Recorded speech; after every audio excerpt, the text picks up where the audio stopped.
Oliver twist अध्याय 4। Oliver को एक और जगह की पेशकश की जाती है और वह पहली बार सार्वजनिक जीवन में प्रवेश करता है। बड़ी परिवारों में जब किसी युवा लड़के के लिए कोई अच्छा स्थान नहीं मिल पाता तो उसे अक्सर समुद्र में भेज दिया जाता है। इसी समझदारी भरे उदाहरण का पालन करते हुए बोर्ड ने सलाह मशविरा किया कि ओलिवर ट्विस्ट को किसी छोटे जहाज में भेज दिया जाए जो किसी अस्वास्थ्यकर बंदरगाह की ओर जा रहा हो। यह उन्हें सबसे अच्छा उपाय लगा क्योंकि संभावना थी कि कप्तान उसे किसी दिन मस्ती में पिटाई कर देगा या लोहे की छड़ से उसके सिर पर मार देगा। यह मजाक और मनोरंजन उस वर्ग के लोगों में सामान्य होते हैं। बोर्ड ने जितना इस योजना पर सोचा यह उतनी ही फायदेमंद लगी और उन्होंने निश्चय किया कि ओलिवर के लिए सबसे अच्छा यही है कि उसे जल्दी से समुद्र में भेज दिया जाए। मिस्टर बम्बल को पहले से तैयारी करने के लिए भेजा गया था ताकि कोई कप्तान मिल सके जो एक ऐसा केबिन बॉय चाहता हो जिसके कोई दोस्त न हो। जब वह परिणाम बताने के लिए कामकाजी घर लौट रहे थे तभी उन्हें मिस्टर सावरबेरी मिले जो एक अंतिम संस्कार करने वाले थे। मिस्टर सावरबेरी एक लंबे दुबले-पतले आदमी थे जो पुराने काले कपड़ों में थे और उन्हीं रंग के पैबंद लगे मोजे और जूते पहने हुए थे। उनके चेहरे पर स्वाभाविक रूप से मुस्कान नहीं थी, लेकिन वह अक्सर पेशेवर मजाक में रहते थे। उनका कदम हल्का था और चेहरा भीतरी खुशी दिखा रहा था जब वह मिस्टर बम्बल से मिले और उनका हाथ गर्मजोशी से दबाया। मैंने उन दो औरतों का नाप लिया है जो कल रात मरी थीं, मिस्टर बम्बल अंतिम संस्कार करने वाले ने कहा। तुम बहुत अच्छा कमाओगे मिस्टर सावरबेरी, मिस्टर बम्बल ने कहा और उनकी नाक सुरकते हुए अंतिम संस्कार करने वाले का छोटा सा सूंघने का डिब्बा लिया जो एक ताबूत के आकार का था। तुम बहुत अच्छा कमाओगे मिस्टर सावरबेरी, उन्होंने दोस्ताना अंदाज में उनके कंधे पर छड़ी से थपथपाते हुए कहा। ऐसा सोचते हो, अंतिम संस्कार करने वाले ने जवाब दिया, जैसे वह इस संभावना को आधा स्वीकार और आधा नकार रहे हों। बोर्ड द्वारा दी गई कीमतें बहुत कम हैं मिस्टर बम्बल। ताबूत भी तो छोटे होते हैं, मिस्टर बम्बल ने हल्की हंसी के साथ कहा। मिस्टर सावरबेरी इस पर काफी हंसे और बोले, सच है मिस्टर बम्बल, जब से नई भोजन योजना आई है ताबूत थोड़े छोटे और उथले हो गए हैं, लेकिन हमें कुछ लाभ तो चाहिए। अच्छी लकड़ी महंगी होती है और लोहे के हैंडल बर्मिंघम से नहर द्वारा आते हैं। हर व्यवसाय में कुछ नुकसान होते हैं, मिस्टर बम्बल ने कहा। फायदा तो हर किसी का हक है। बिल्कुल सही, अंतिम संस्कार करने वाले ने कहा। अगर मैं किसी एक वस्तु पर लाभ नहीं कमा पाता तो उसे दूसरे से पूरा कर लेता हूं ही। बिल्कुल, मिस्टर बम्बल ने कहा। हालांकि मुझे यह कहना ही होगा, अंतिम संस्कार करने वाले ने कहा, जो कि मिस्टर बम्बल की बात से बाधित हो गए थे। मुझे एक बड़ी समस्या का सामना करना पड़ता है मिस्टर बम्बल, और वह यह है कि जो मोटे लोग होते हैं वे सबसे जल्दी गुजर जाते हैं। जो लोग अच्छे हालात में रहे हैं और कई सालों से टैक्स भरते रहे हैं, वे जब इस घर में आते हैं तो सबसे पहले मरते हैं। और मैं आपको बता दूं मिस्टर बम्बल कि अगर मेरे ताबूत की माप 3 या 4 इंच ज्यादा हो जाए तो मेरे मुनाफे में बड़ा नुकसान होता है, खासकर जब मेरे पास परिवार को पालने का जिम्मा हो। मिस्टर सावरबेरी ने यह बात गुस्से के साथ कही, जैसे वह खुद को ठगा हुआ महसूस कर रहे हों। और जब मिस्टर बम्बल को लगा कि यह शायद पेरिश परगना की इज्जत पर धब्बा लगाने वाली बात है तो उन्होंने तुरंत विषय बदलना बेहतर समझा। ओलिवर ट्विस्ट उनके दिमाग में सबसे ऊपर था तो उन्होंने उसी का जिक्र किया। वैसे मिस्टर सावरबेरी, मिस्टर बम्बल ने कहा, तुम्हें किसी लड़के की जरूरत तो नहीं है। एक ऐसा लड़का जो फिलहाल हमारे लिए बोझ बन गया है, जैसे किसी पत्थर की तरह हमारी गर्दन पर लटका हुआ हो। हम उसे देने के लिए अच्छी शर्तों पर तैयार हैं। मिस्टर सावरबेरी, बहुत ही उदार शर्तें। यह कहते हुए मिस्टर बम्बल ने अपनी छड़ी से ऊपर लगे पोस्टर पर लिखे 5 पाउंड के शब्दों पर 3 बार ठोका, जो बड़े बड़े रोमन अक्षरों में लिखा हुआ था। ओह, अंतिम संस्कार करने वाले ने कहा, और मिस्टर बम्बल की सुनहरी किनारे वाली कोट के बटन को पकड़ लिया। यही बात तो मुझे आपसे कहनी थी। वैसे मिस्टर बम्बल, यह बटन कितना सुंदर है। मैंने इसे पहले कभी ध्यान से नहीं देखा। हाँ, मुझे यह अच्छा लगता है। मिस्टर बम्बल ने गर्व से अपनी कोट के बड़े पीतल के बटनों की ओर देखते हुए कहा। यह उसी मुहर के जैसा है जो हमारे पेरिश की मुहर पर है, अच्छे सामरी का बीमार और घायल व्यक्ति की मदद करते हुए चित्र। बोर्ड ने मुझे यह न्यू ईयर पर उपहार में दिया था। मैंने इसे पहली बार उस व्यापारी की जांच के लिए लगाया था जो आधी रात को दरवाजे पर मर गया था। मुझे याद है, अंतिम संस्कार करने वाले ने कहा। जूरी ने यह फैसला दिया था, ठंड और जरूरी चीजों की कमी से मृत्यु है न। मिस्टर बम्बल ने सिर हिलाया। और उन्होंने एक खास फैसला सुनाया था, मुझे लगता है। अंतिम संस्कार करने वाले ने कहा, कुछ इस तरह के शब्द जोड़कर कि अगर राहत अधिकारी ने। बकवास, मूर्खता, बीच में ही मिस्टर बम्बल ने टोका। अगर बोर्ड उन अनपढ़ जूरी सदस्यों की बकवास पर ध्यान देने लगे तो उनके पास बहुत काम हो जाएगा। सच है, अंतिम संस्कार करने वाले ने कहा, बिल्कुल सही। जूरी, मिस्टर बम्बल ने गुस्से में अपनी छड़ी कसकर पकड़ते हुए कहा, जैसा कि वह गुस्से में करते थे। जूरी अनपढ़, असभ्य और निकृष्ट लोग होते हैं। सच में होते हैं, अंतिम संस्कार करने वाले ने सहमति में कहा। उनके पास न तो दर्शन शास्त्र है और न ही राजनीतिक अर्थशास्त्र। मिस्टर बम्बल ने अपनी उंगलियां चटकाते हुए तिरस्कारपूर्वक कहा। बिल्कुल सही, अंतिम संस्कार करने वाले ने सहमति जताई। मैं उन्हें तुच्छ समझता हूँ, मिस्टर बम्बल ने कहा, और उनके चेहरे का रंग गुस्से से लाल हो गया। मैं भी, अंतिम संस्कार करने वाले ने जवाब दिया। और मैं तो यही चाहता हूं कि काश हमारे पास 1-2 हफ्ते के लिए स्वतंत्र सोच वाले जूरी होते, मिस्टर बम्बल ने कहा। तब बोर्ड के नियम और कानून जल्द ही उनकी अकड़ को ठिकाने लगा देते।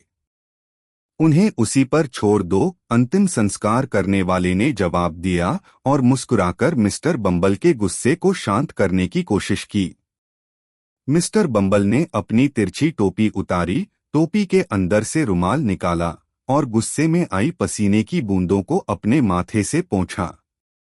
फिर टोपी को फिर से ठीक से पहनकर अंतिम संस्कार करने वाले की ओर मुड़े और शांत आवाज में कहा, अच्छा, तो लड़के के बारे में क्या कहना है? ओह, अंतिम संस्कार करने वाले ने जवाब दिया, आप जानते हैं मिस्टर बम्बल, मैं गरीबों के टैक्स में अच्छा खासा योगदान देता हूँ। मिस्टर बम्बल बोले, फिर? तो अंतिम संस्कार करने वाले ने कहा, मैं सोच रहा था कि अगर मैं उनके लिए इतना पैसा देता हूं तो मुझे उनसे जितना हो सके उतना वापस पाने का हक है, मिस्टर बम्बल। इसलिए मैंने सोचा, मैं खुद उस लड़के को ले लूंगा। मिस्टर बम्बल ने अंतिम संस्कार करने वाले का हाथ पकड़कर उसे इमारत के अंदर ले गए। मिस्टर सावरबेरी बोर्ड के साथ 5 मिनट तक बैठे और तय किया गया कि ओलिवर उसी शाम उनके पास जाएगा। पसंद पर एक ऐसा शब्द जो परगने के प्रशिक्षु के मामले में यह दर्शाता है कि अगर मालिक थोड़ी सी आजमाइश के बाद पाता है कि वह लड़के से ज्यादा काम निकलवा सकता है बिना उसे ज्यादा खाना खिलाए, तो वह उसे कई वर्षों के लिए रख सकता है, जैसा वह चाहे। जब छोटे ओलिवर को उस शाम महाशयों के सामने लाया गया और बताया गया कि वह उस रात ताबूत बनाने वाले के यहाँ सामान्य घर के लड़के के रूप में जाएगा, और अगर उसने अपनी स्थिति की शिकायत की या फिर कभी परगने में वापस आया तो उसे समुद्र में भेज दिया जाएगा, जहां वह डूब जाएगा या उसके सिर पर चोट मारी जाएगी। जैसा भी हो, तो उसने इतनी कम भावनाएं दिखाई कि सबने सहमति से उसे एक कठोर युवा अपराधी घोषित कर दिया और मिस्टर बम्बल को तुरंत उसे वहां से ले जाने का आदेश दिया। अब हालांकि यह स्वाभाविक था कि बोर्ड के लोग किसी की भी थोड़ी सी भी भावना की कमी पर चौंक जाएं और भयभीत हों। इस मामले में वे गलत थे। असल में ओलिवर के पास भावना की कमी नहीं थी, बल्कि उसके पास बहुत ज्यादा भावना थी। और जिस तरह से उसके साथ बुरा व्यवहार हुआ था, उसने उसे जीवन भर के लिए मूर्खता और चुप्पी में धकेल दिया। उसने अपने भविष्य के बारे में खबर बिना कुछ कहे सुनी। उसका सामान उसके हाथ में थमा दिया गया, जो ले जाना बहुत मुश्किल नहीं था क्योंकि वह एक भूरे कागज के पैकेट में बंधा हुआ था, जो लगभग आधे फुट चौड़ा और 3 इंच गहरा था। उसने अपनी टोपी को आंखों के ऊपर खींचा और मिस्टर बम्बल की कोट की आस्तीन को पकड़कर एक और नए दुख भरे दृश्य की ओर बढ़ चला। कुछ देर तक मिस्टर बम्बल ने बिना कुछ कहे या ध्यान दिए ओलिवर को अपने साथ खींचा, क्योंकि बीडल को हमेशा की तरह अपना सिर ऊंचा रखना चाहिए था। उस दिन तेज हवा चल रही थी और छोटे ओलिवर को मिस्टर बम्बल की कोट की फड़फड़ाती सिलवटों ने पूरी तरह से ढक लिया था। कोट के उड़ने से मिस्टर बम्बल की कमर तक की वेस्ट कोट और घुटनों तक की मखमली पतलून भी दिखाई दे रही थी। जैसे ही वे अपने गंतव्य के करीब पहुंचे, मिस्टर बम्बल को यह उचित लगा कि वह नीचे देखे और यह सुनिश्चित करे कि लड़का अपने नए मालिक के सामने पेश होने के लिए तैयार है। यह सोचते हुए उन्होंने एक संरक्षक के अंदाज में ओलिवर की ओर देखा। ओलिवर, मिस्टर बम्बल ने कहा। जी साहब, ओलिवर ने धीमी कांपती आवाज में उत्तर दिया। अपनी टोपी आंखों से हटा लो और सिर ऊंचा करके चलो। हालांकि ओलिवर ने तुरंत वही किया जो कहा गया था और अपनी खाली हाथ से तेजी से अपनी आंखों को पोंछा, लेकिन जब उसने अपने मार्गदर्शक की ओर देखा तो उसकी आंखों में एक आंसू रह गया। मिस्टर बम्बल ने कड़ी नजर से उसे देखा और आंसू उसके गाल पर लुढ़क गया। उसके बाद एक और आंसू और फिर एक और। बच्चे ने खुद को रोकने की बहुत कोशिश की, लेकिन वह असफल रहा। उसने मिस्टर बम्बल का हाथ छोड़कर अपना चेहरा दोनों हाथों से ढक लिया और तब तक रोता रहा जब तक कि आंसू उसकी ठुड्डी और पतली उंगलियों के बीच से निकलने लगे। अरे! मिस्टर बम्बल अचानक रुक गए और ओलिवर पर गुस्से से घूरते हुए बोले, अरे! जितने भी कृतघ्न और बिगड़ैल लड़के मैंने देखे हैं, ओलिवर, तुम सबसे नहीं नहीं साहब, ओलिवर ने रोते हुए उस हाथ को पकड़ा जिसमें वह जानी पहचानी छड़ी थी। नहीं नहीं साहब, मैं सच में अच्छा बन जाऊंगा साहब। मैं बहुत छोटा लड़का हूँ साहब, और यह बहुत बहुत बहुत क्या? मिस्टर बम्बल ने आश्चर्य से पूछा। बहुत अकेलापन साहब, बहुत अकेलापन, बच्चे ने रोते हुए कहा। सब मुझसे नफरत करते हैं। ओह साहब, मुझसे नाराज मत होइए कृपया। बच्चे ने अपना हाथ अपने दिल पर रखा और अपने साथी के चेहरे की ओर देखा, सच्चे दर्द के आंसुओं के साथ। मिस्टर बम्बल ने ओलिवर की बेबसी और दया भरी नजरों को कुछ क्षणों के लिए हैरानी से देखा। उन्होंने 3 या 4 बार गले में खराश की तरह खांसा और फिर कुछ बड़बड़ाते हुए कहा, यह खांसी कितनी परेशान करती है, और ओलिवर से कहा कि वह अपने आंसू पोंछे और अच्छा लड़का बने। फिर उसका हाथ पकड़कर वे बिना कुछ कहे आगे बढ़ते रहे। अंडरटेकर, जो अभी अभी अपनी दुकान के शटर बंद कर चुका था, उदास मोमबत्ती की रोशनी में अपनी डेबुक में कुछ प्रविष्टियां कर रहा था। तभी मिस्टर बम्बल अंदर आए। अंडरटेकर ने किताब से ऊपर देखते हुए कहा और एक शब्द के बीच में रुक गए, क्या ये तुम हो बम्बल? और कौन? मिस्टर सॉरबेरी, बीडल ने जवाब दिया। यहाँ मैं लड़के को ले आया हूँ, ओलिवर ने झुककर सलाम किया। ओह, तो ये लड़का है, अंडरटेकर ने मोमबत्ती को सिर के ऊपर उठाते हुए कहा, ताकि ओलिवर को अच्छे से देख सके। मिसेस सॉरबेरी, क्या आप कृपया यहाँ आ सकती हैं, मेरी प्रिय? मिसेस सॉरबेरी दुकान के पीछे के एक छोटे कमरे से बाहर आईं। वह एक नाटी, दुबली-पतली और दबाव में दिखने वाली महिला थीं, जिनका चेहरा काफी कर्कश था। मेरी प्रिय मिस्टर सॉरबेरी ने आदरपूर्वक कहा, यह वही लड़का है वर्कहाउस से जिसके बारे में मैंने आपको बताया था। ओलिवर ने फिर से झुककर सलाम किया। हे भगवान, अंडरटेकर की पत्नी ने कहा, यह बहुत छोटा है। हाँ, यह थोड़ा छोटा तो है, मिस्टर बम्बल ने जवाब दिया, जैसे कि यह ओलिवर की गलती हो कि वह बड़ा नहीं था। यह छोटा है, इसमें कोई शक नहीं है, लेकिन यह बड़ा हो जाएगा मिसेस सॉरबेरी, यह बड़ा हो जाएगा। अच्छा, मुझे लगता है कि ऐसा होगा, महिला ने चिड़चिड़ेपन से कहा, हमारे खाने और पीने पर। मैं तो कोई बचत नहीं देखती वर्कहाउस के बच्चों में, क्योंकि उन्हें रखना हमेशा उनकी कीमत से ज्यादा महंगा होता है। खैर, मर्द हमेशा सोचते हैं कि उन्हें सब पता है। चलो नीचे जाओ, हड्डियों का ढेर। इतना कहकर अंडरटेकर की पत्नी ने एक साइड दरवाजा खोला और ओलिवर को सीढ़ियों से नीचे धकेल दिया। ये सीढ़ियां एक पत्थर की कोठरी तक जाती थीं, जो अंधेरी और गीली थी। इसे रसोई कहा जाता था और यह कोयले की कोठरी का प्रवेश द्वार था। वहां एक गंदी लड़की बैठी थी, जिसने एड़ी से टूटी हुई जूतियां और फटी हुई नीली ऊनी मोजे पहन रखे थे। यहाँ शार्लोट, मिस्टर सॉरबेरी, जो ओलिवर के पीछे पीछे नीचे आए थे, बोले, इस लड़के को वो ठंडे खाने के टुकड़े दे दो जो ट्रिप के लिए रखे थे। वो सुबह से घर नहीं आया, इसलिए बिना खाए रह सकता है। मुझे लगता है कि यह लड़का उन्हें खाने में कोई नखरे नहीं करेगा, है ना लड़के?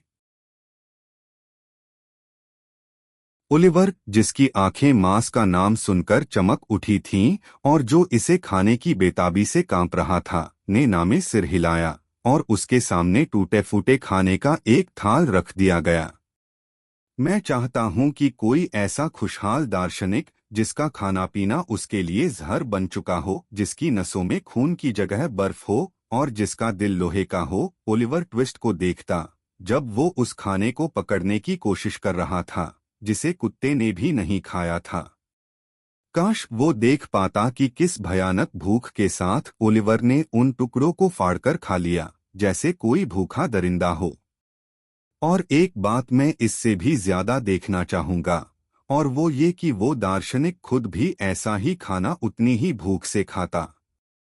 तो अंडरटेकर की पत्नी ने कहा, जब ओलिवर ने अपना खाना खत्म कर लिया, जिसे वो खामोशी से डरते हुए देख रही थी और उसके भविष्य की भूख को लेकर चिंतित थी, क्या तुमने खा लिया?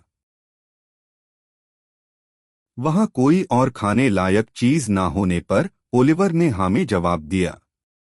तो फिर मेरे साथ आओ, मिसेस सॉरबेरी ने कहा, एक धुंधली और गंदी लालटेन उठाते हुए और सीढ़ियों की ओर बढ़ते हुए। तुम्हारा बिस्तर काउंटर के नीचे है। मुझे नहीं लगता कि तुम्हें ताबूतों के बीच सोने से कोई दिक्कत होगी, है ना? वैसे भी तुम्हें परेशानी हो या ना हो, कोई फर्क नहीं पड़ता, क्योंकि तुम कहीं और सो नहीं सकते। चलो, मुझे पूरी रात यहाँ मत रोको। ओलिवर ने और देर नहीं की, बल्कि अपनी नई मालकिन का विनम्रतापूर्वक पीछा किया।